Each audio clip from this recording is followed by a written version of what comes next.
Well, Mayor Mike, welcome back to Mayor's Monday here at WSAU, WSAU.com. We are still doing the distancing thing right now for one reason or another.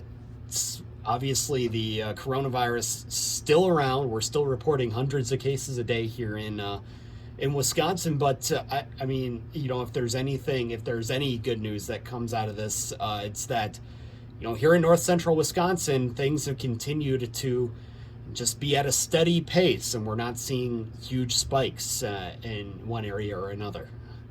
Yeah, we've been relatively sheltered from the hot spots, I guess, if you will, because we're borderline rural. There's not a high metropolis population.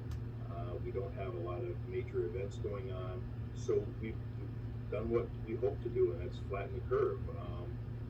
With things opening up now, we may or may not see a spike. I don't know, but at least we're better prepared for it now than we were 2 months ago.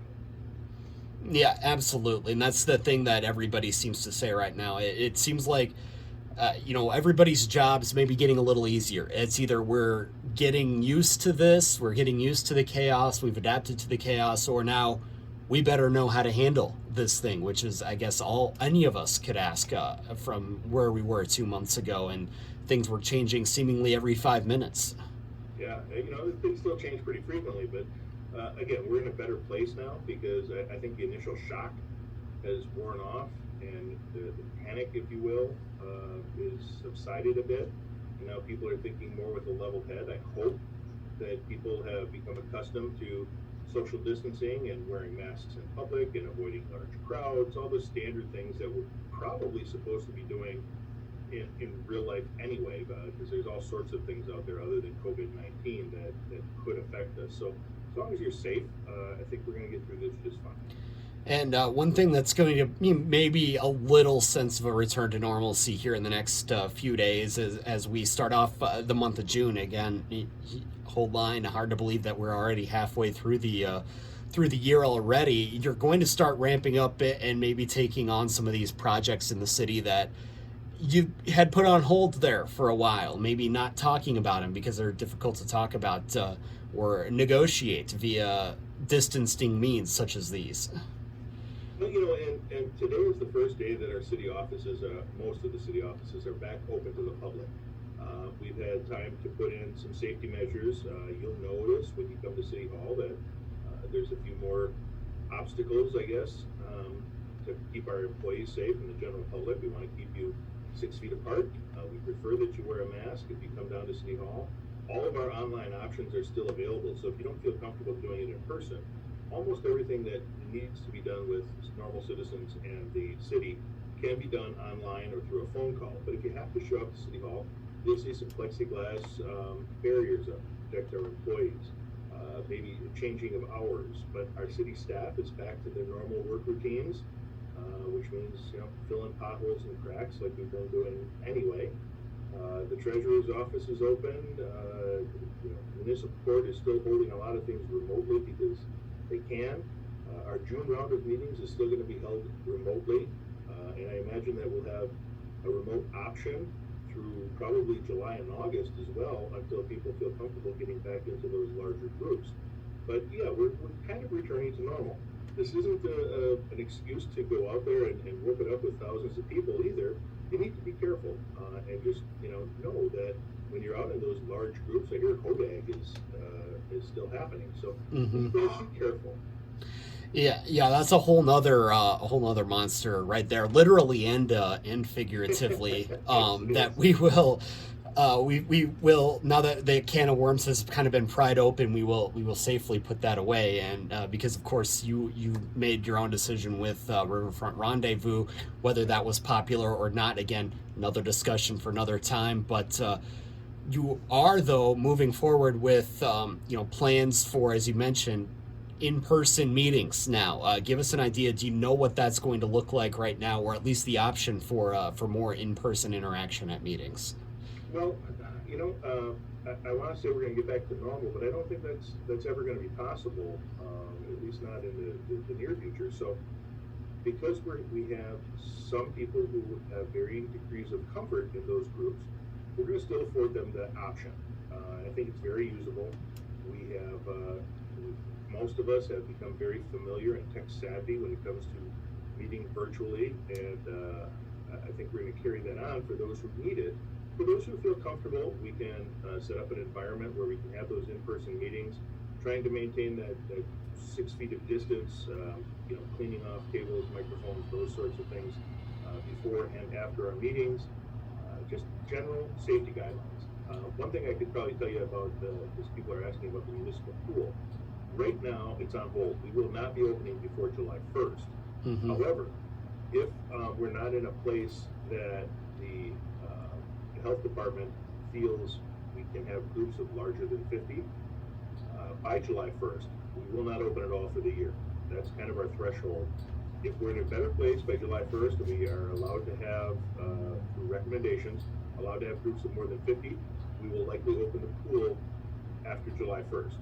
But if we're not in that spot, and we can't open around July 1st, we're not going to open at all. It just isn't worth it to hire seasonals for a month and a half, get them trained. It takes a couple weeks for that, build a pool, chemical treatment, those sorts of things. So keep your fingers crossed, and hopefully we can be there.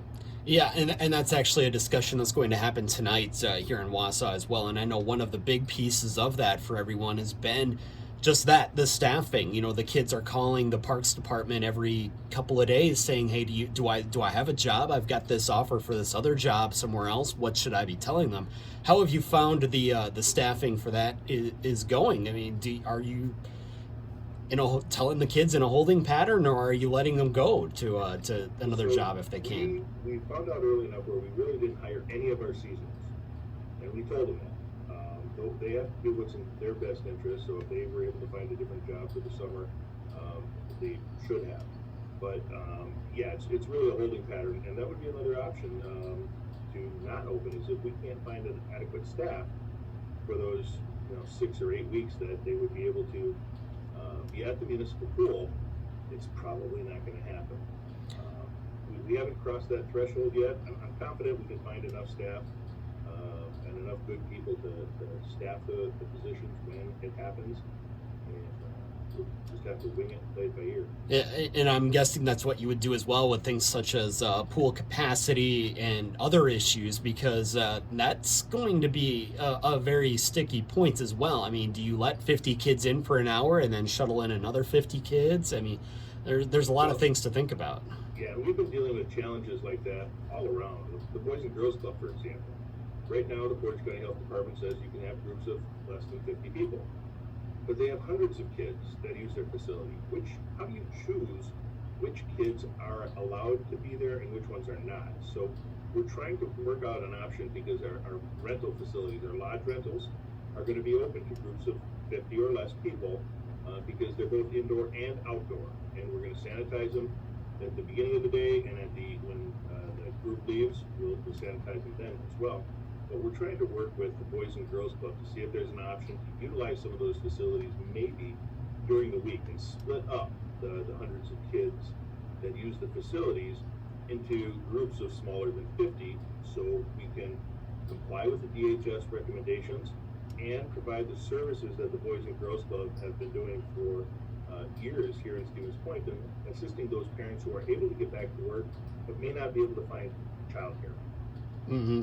And that's, again, part of the new normal that we are all kind of adjusting to at this point yet, and or will be adjusting to, at least until maybe there's a vaccine available or sometime in the near future. So, I'm sure for many people out there, it may a little comforting to know that we're dealing with this at every level and in every job, right?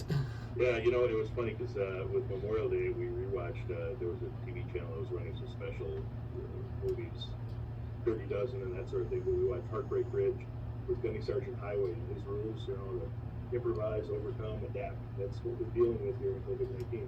Mm-hmm. And and no small feat as well, improvising, overcoming, and adapting. We see your background again. Of course, you're a bit of a SpaceX guy, not the rocket that they were supposed to launch last week, but that was something as well too, adapting and moving different launch dates, even though maybe all of us were kind of rooting for it to happen on Wednesday. That's true. I've been kind of a space geek my whole life. I remember when Skylab was crashing down to Earth. I was a kid and thinking that, oh, it would be really cool if Skylab crashed in the park and I could go scrounge all the cool stuff off. But yeah, we're going in leaps and bounds here as we're having these crises on Earth. We're still exploring what's out there beyond. And that's one thing I was telling some friends last week as well, because there's been a lot of negative things obviously happening, and people dealing with mental health issues and things like that, talking about, it seems like everything's just so negative. I said, you know what, if this does happen on Wednesday, just sit back, put all of that stuff aside, and think about what that means and what we just launched up to Earth and the kind of ride those two guys went on. And I think something like that is something that all of us needed at this point. Absolutely, and I don't know if you know this, I think you do, that Mayor Rosenberg up in Wausau is also kind of a space junkie. Mm-hmm. I talked to her and I said, I've got a friend who works at SpaceX. Maybe sometime when this is all over, we're going to take a diplomatic trip down and see a launch together or something like that. Absolutely. Find it again. Her husband, me and my wife, and we'll go down and watch a rocket go. And it's a bonding experience. It's better understand ourselves, understanding something else further away, and again, just I see where some of that could be written off. I absolutely see where some of that could be written off. I don't think we're going to do that. It's still it'll be a nice thing, and it goes to show just we all have something in common. It may not be our political or religious views, but you can always find common ground, and that's really what makes us human. So if you see someone wearing a mask or not wearing a mask, remember that it's their choice. A wise friend of mine once told me, look out for number one, don't step in number two. So, be respectful of other people's decisions, unless, of course, they're endangering you, in which case, we'll have to act on that. But just remember that everybody has something in common. Mm-hmm. Absolutely. Well, we always appreciate the time, Mayor Wiza. Again, we got the fingers crossed. Hopefully, we'll be able to make the road trip down to Stevens Point next month for one of these chats. I know that's one thing I've been missing, is the chance to get down and talk with all of you face to face. And we'll hopefully be in a spot where we can do that next month. All right, Michael. You have a great day. You as well.